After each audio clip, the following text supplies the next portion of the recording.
From the headquarters of the American Radio Relay League in Newington, Connecticut, this is ARRL Audio News for Friday, January 20th, 2017. This program is produced by the ARRL, the National Association for Amateur Radio, and features news highlights compiled from the ARRL letter, found on the web at arrl.org.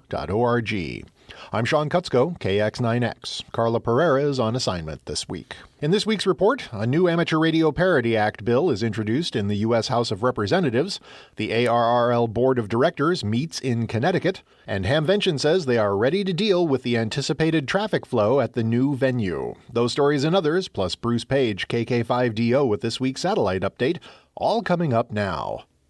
Hi, I'm ARRL member Greg Lindstrom, K5GSL of Little Rock, Arkansas, and you're listening to ARRL Audio News. H.R. 555, the new Amateur Radio Parity Act bill, has been introduced in the U.S. House of Representatives. The bill's language is identical to that of the 2015 measure, H.R. 1301, which passed in the House late last summer but failed to gain the necessary support in the waning days of the U.S. Senate. As with H.R. 1301, the new measure introduced on January 13th in the 115th Congress was sponsored by Representative Adam Kinzinger of Illinois, with initial co-sponsorship by Representative Joe Courtney of Connecticut and Representative Greg Walden, W7EQI of Oregon.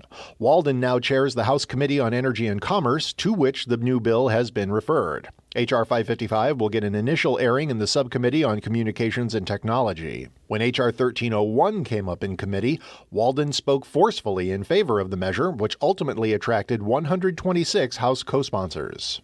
Representative Kinzinger has again stepped forward to introduce this important legislation, said ARRL CEO Tom Gallagher, NY2RF. His commitment stems from exposure to what the amateur radio community brings to the service of all communities. ARRL and radio amateurs nationwide owe Representative Kinzinger a resounding thank you for his efforts on their behalf. H.R. 555 calls on the FCC to establish rules prohibiting the application of deed restrictions that preclude amateur radio communications on their face or as applied. Deed restrictions would have to impose the minimum practicable restriction on amateur radio communications to accomplish the lawful purposes of homeowners associations seeking to enforce the restriction.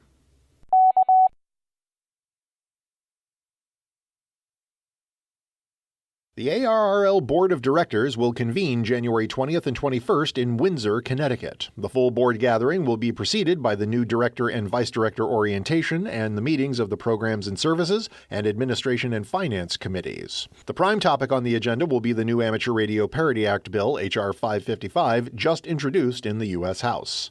In addition to discussing a wide range of FCC and regulatory issues, the board will vote on the 2017 financial plan, elect members to the Executive Committee and to the ARRL Foundation Board of Directors, and designate new committee assignments. Second Vice President Brian Milchowski, N5ZGT, will report on a study addressing revitalization of the Official Observers Program. The board will also hear a report from the Entry-Level License Committee, chaired by New England Division Director Tom Vernay, K1KI.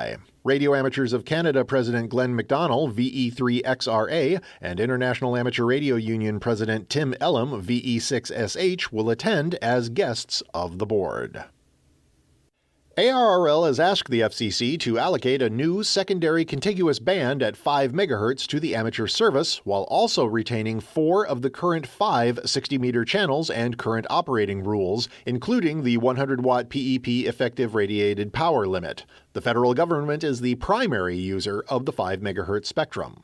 The proposed action would implement a portion of the final acts of World Radio Communication Conference 2015 that provided for a secondary international allocation of 5351.5 to 5366.5 kHz to the amateur service. That band includes 5358.5 kHz, one of the existing 5 MHz channels in the U.S.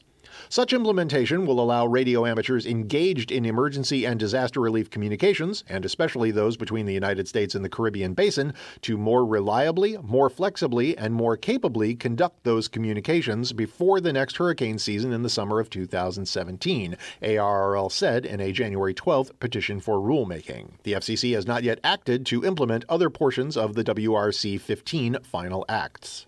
The league said that 14 years of amateur radio experience using the 5 discrete 5 MHz channels have shown that hams can get along well with primary users at 5 MHz while complying with the regulations established for their use. In recent years, amateur radio has cooperated with federal users such as FEMA in conducting communication interoperability exercises. Online, via podcast, and on repeaters throughout North America, you're listening to ARRL Audio News.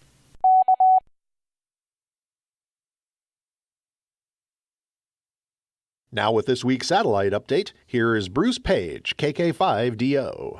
Here's a heads up to put on your calendar. Looking for a new grid, like Gulf November 16 on satellite? That happens to also be a new one for many hams on satellite. Eric KV1J will be operating as FP/KV1J from about July 4th through the 18th. He will participate in the IARU HF contest as well as the North America QSO party for RTTY. When he is not working the contest, he will give the satellites a go for everyone. QSL Direct with return postage. He will load to LOTW almost every night. 6 CubeSats, all carrying amateur packages, were launched from the ISS on January 16th. They are ITF-2, WAS-EDA SAT-3, AOBA Velox-3, TU-POD, and Tancredo.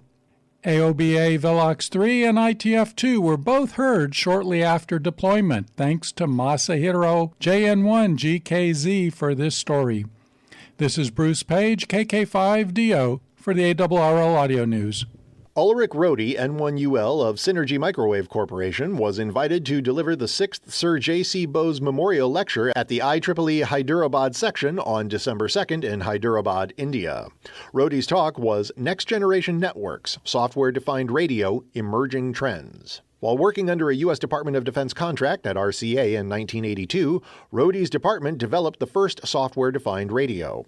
Rohde was among the first to present publicly on this topic with his February 1984 talk, Digital HF Radio, a Sampling of Techniques, at the 3rd International Conference on HF Communication Systems and Techniques in London. The Hyderabad lecture's namesake, Sir Jagadish Chandra Bose, was a Bengali scientist who lived in British India in the late 19th and early 20th centuries and was an expert in math, physics, biology, and archaeology. Bose pioneered the investigation of radio and microwave optics, contributed significantly to plant science, and laid the foundations of experimental science. Much of Bose's original scientific work was in the area of microwaves. He produced extremely short radio waves and was the first to use a semiconductor junction to detect radio waves.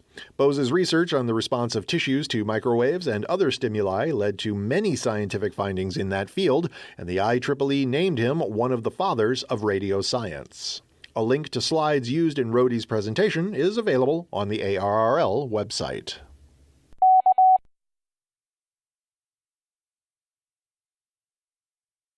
Meteor scatter is the topic of the latest episode of the ARRL The Doctor Is In podcast. Sponsored by DX Engineering, ARRL The Doctor Is In is an informative discussion of all things technical. Listen on your computer, tablet, or smartphone, whenever and wherever you like.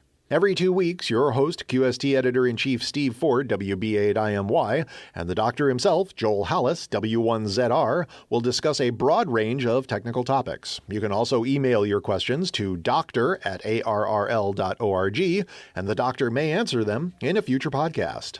Enjoy ARRL The Doctor Is In on Apple iTunes or by using your iPhone or iPad podcast app. You can also listen online at Blueberry and through the free Stitcher app for iOS, Kindle, or Android devices. A controversy has erupted on New York's Long Island, where the owner of the Islandia Marriott, soon to become a casino, wants 2 amateur radio repeaters and antennas removed from the roof of the hotel that's been their home for nearly 30 years. Town of Babylon Area's emergency coordinator and RACY's radio officer John Melfi, W2HCB, said removing the repeaters would severely hamper the ability of Long Island radio amateurs to support communication in the event of a disaster or emergency. People don't understand what repeaters mean to the community, Melfi told ARRL. An ARRL Hudson Division Assistant Director, Melfi is also the president of the Great South Bay Amateur Radio Club, and club members pressed the two repeaters into service a year ago after a major snowstorm shut down Greater New York City. The club said removing them will be a devastating blow to amateur radio emergency communications. Both are affiliated with the Great South Bay Amateur Radio Club. Melfi said that Waterman had an agreement in place with the hotel to use the site. The hotel's new owner, Delaware North, has expressed concerns about safety and security at the casino and said it wants the equipment off the hotel roof sooner rather than later. Melfi said it would be almost impossible to find another comparable location and that, in any event, relocating the repeaters would prove costly and difficult. The equipment is expected to be moved in February, but the club has begun an online petition drive that has already collected some 350 signatures. Melfi told ARRL that he's hoping that the Great South Bay Amateur Radio Club and Delaware North will be able to reach a formal memorandum of understanding that spells out access guidelines so the repeater and antenna can remain in place atop the soon-to-be casino. In a statement, Delaware North told Long Island News 12, "We are not aware of any agreement that the previous hotel owner had in place to allow the antenna to be housed on the property, and we will no longer permit the use of the equipment or access to the roof. The area needs to be secure due to safety and security concerns, so we have taken steps to limit access. We asked the leader of the amateur radio group who approached us to find another location for the antenna, and we offered our assistance in moving the equipment."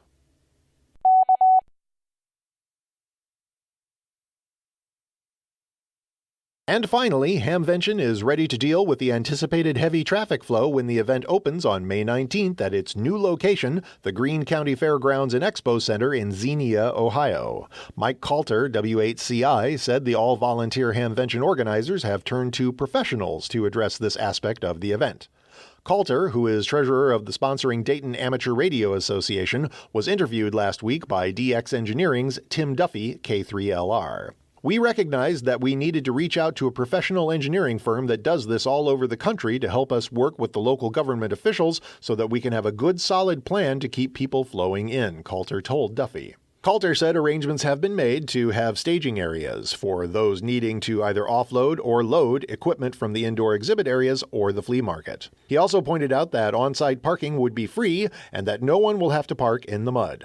Coulter said areas set aside for parking are well drained, and he doesn't anticipate any problems, even if it rains during Hamvention. That goes for the flea market area as well, he said, noting that the arena infield area is used for events in good and bad weather alike. Coulter said the Hamvention expects to be able to post the plan for flea market spaces on its website soon.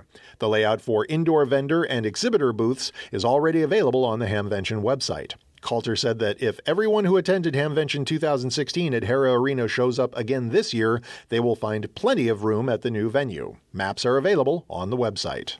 Reflecting its new venue, Hamvention, Same Friends, New Home will be the theme for the 2017 event. Last summer's closure of Hara Arena forced the move to the new location more than 20 miles to the southeast.